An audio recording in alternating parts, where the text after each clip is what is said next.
இயற்கை உழவர் கூட்டு இயக்கம் சார்பில் மாநில பொறுப்பாளர்கள் 5 பேர் கொண்ட குழுவினர் மயிலாடுதுறை யாழ் இயற்கை வேளாண் பண்ணைக்கு வருகை தந்து இயற்கை விவசாயிகளுக்கு ஆலோசனை வழங்கினர்.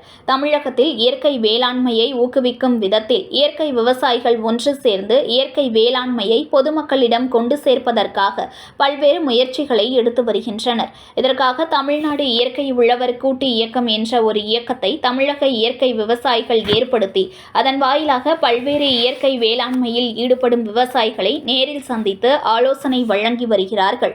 அதன் ஒரு பகுதியாக மயிலாடுதுறை மாவட்டம் மயிலாடுதுறை மாப்படுகை பகுதியில் இயற்கை விவசாயி ராமலிங்கம் என்பவரால் யாழ் இயற்கை வேளாண் பண்ணை நடத்தி வருகிறார். அவர்களது பண்ணைக்கு இன்று தமிழ்நாடு இயற்கை உழவர் கூட்டு இயக்கத்தின் மாநில ஒருங்கிணைப்பாளர்கள் வெற்றிமாறன், ஐந்திணை வேலுச்சாமி, சீமா கிரைன், சுரேஷ், ரேகா சிவக்குமார் ஆகிய 5 பேர் கொண்ட குழுவினர் வருகை தந்திருந்தனர். மயிலாடுதுறை பகுதியில் உள்ள இயற்கை விவசாயிகளை ஒன்றிணைத்து அவரிடம் கலந்துரையாடினர். இயற்கை விவசாயத்தை மேம்படுத்தவும் இயற்கையாய் விளைந்த பொருட்களை மதிப்பு கூட்டி எப்படி விற்பனை செய்வது உள்ளிட்ட பல்வேறு ஆலோசனைகளை வழங்கினர்.